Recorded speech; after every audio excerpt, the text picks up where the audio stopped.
So as we look at where the Sixers are now, they got a nice boost off the bench, which you wrote about in your piece today. That's again on allphly.com for the diehard members.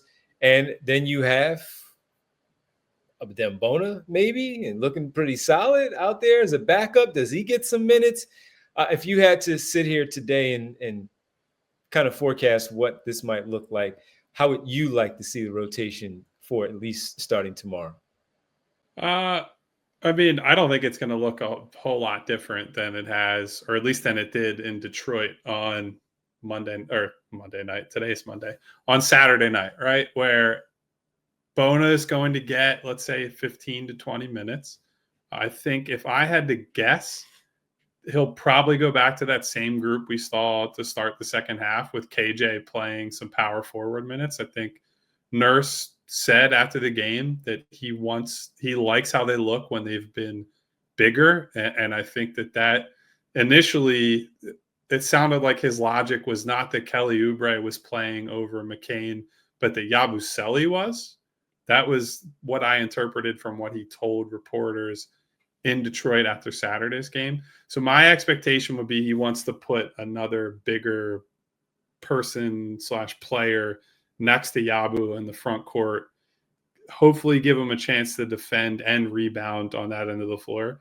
And look, I made the case today, and I'm far from the only person making this case, but I think when you look at what Ricky Council and KJ have brought to the table, I think it just becomes very obvious that when they put more size and more athleticism on the floor, they just look better, right? Like even the Houston game that they lost, Ricky came in and he immediately makes an impact on the game. KJ comes into these games, and I have had plenty of things to say about his unwillingness to shoot threes this year. But when you look at putting him on the floor and the places he's going to be defensively and compare it to when like Kyle Lowry was the low man on these possessions for a lot of the season, it's just a night and day difference, right?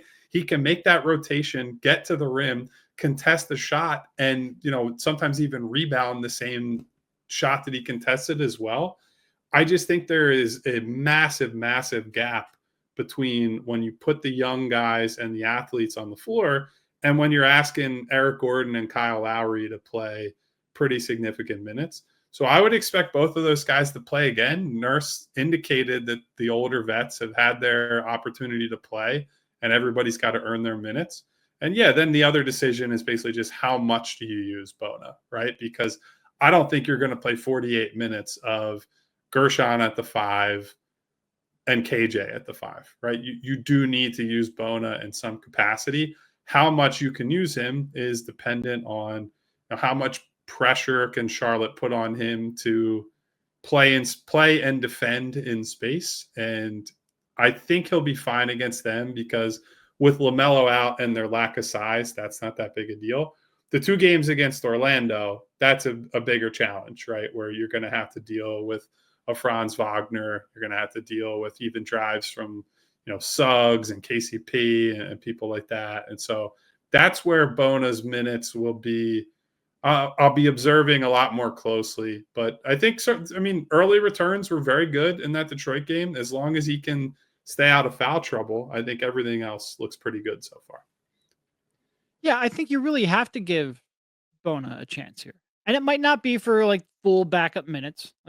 Let's say Gershon plays 25 minutes at center and 10 at power forward. You might only play Bona 10 minutes here, depending on the lineup and who they're going against, or just see whether or not he has it that night. But to Kyle's point, you just cannot give up on rim protection for an entire 48 minutes. You are going to need to get something to protect the paint. And with the way he played, look, I think a lot of times fans can get a little bit too on coaches, especially coaches who are trying to win right now, about playing young players. It is not realistic for where was Bona drafted? Like 40, mid to late 40s, somewhere like that? It might be 40 exactly, but I have to double check that. It is not realistic to expect a, kid second round pick drafted in the 40s to come in and be able to play playoff basketball. It's just not. And he has a relatively simple role in the fact that he sets screens, he rolls to the rim, and he rebounds, and he protects the paint. But that protecting the paint comes with a lot of recognition. It comes with a lot of communication. It comes with being able to not only know your role, but to be able to, communicate what's going on behind everyone else out on the court. It really is, you're a linchpin of the defense. There's a lot that comes along with that. But where I do go, all right, well, you've got to at least try the young kids, is when everybody else can't. That is why I was a proponent of B-Ball Paul over DeAndre Jordan a couple years ago, because we knew DeAndre could not, and eventually then Trez could not as well. Then at that point, you just have to try. And with so many of the Sixers veterans, the ones who you trust in their decision-making are so far done physically that you don't trust them to be able to actually execute. And the ones who do have, are veterans and have a little bit of athleticism left, you don't trust their decision-making. So if you're going to have someone who you're not going to trust their decision-making anyway, at least let it be the young kid with fresh legs who's hungry and going to give you effort. At the very least, give me effort. And even when Drummond comes back, I am less convinced that he is a playoff solution than I have ever been.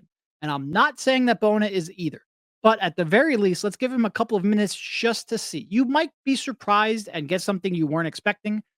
Probably not, because that's the nature of young kids. But at the very least, you've got to try, because I think it's becoming clear and more clear that you're just not going to be able to trust Andre Drummond if, and obviously that's a big if they do qualify for the playoffs.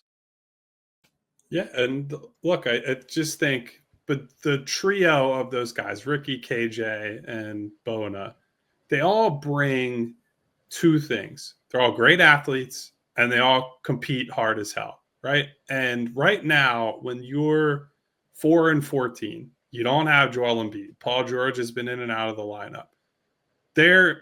One of the things I keep hammering is, like, you run a real risk of the season goes off the rails, not because of the injuries, but because eventually some of these guys are just going to punt the season, right? Like, they're going to look at this as, this is not my problem. I was brought here to play with Joel, Tyrese, and PG, and I don't want to be the fall guy or the person getting all the heat while these guys are out of the lineup and not doing their jobs.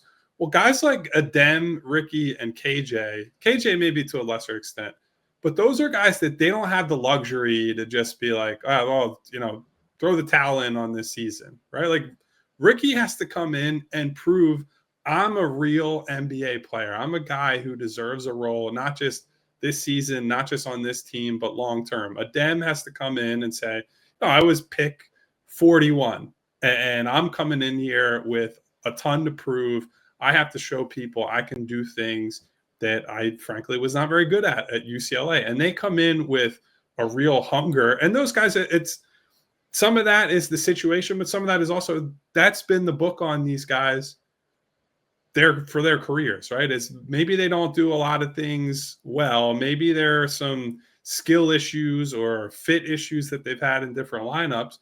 But they don't, the guys who are supposed to be the shooters, the guys who are supposed to be the skill players for this team have sucked. So if they're going to, if Eric Gordon can't shoot, if Kyle Lowry can't shoot, what is the case to play those They're guys? not shooting, they can't move, and their decision-making sucks. Try something else. It makes it very easy to just look at somebody like Ricky or like KJ or like Adem compared to Andre and say, that guy is just going to play harder. Right. And you're going to live with mistakes. You're going to live with, in Adem's case, right, there will be a game where he probably commits 2 or 3 fouls in 5 minutes and gets sent right back to the bench because he's in foul trouble.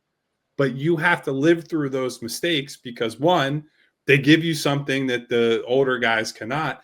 And two, more importantly, they can be developed into something more, right? Like, you already know at age 38, with Kyle Lowry, age 36 with Eric Gordon, was it 31-ish for Andre Drummond? Those guys are who they are. They maybe they shoot better and maybe they have some bounce back stretches, but ultimately there's a ceiling on who those guys can be. And I'm not sitting here saying you give Ricky Council minutes and he turns into like Kawhi Leonard or whoever, but there's at least something you gain in the long term, while also getting something a little bit better in the short term than they've gotten from these other guys.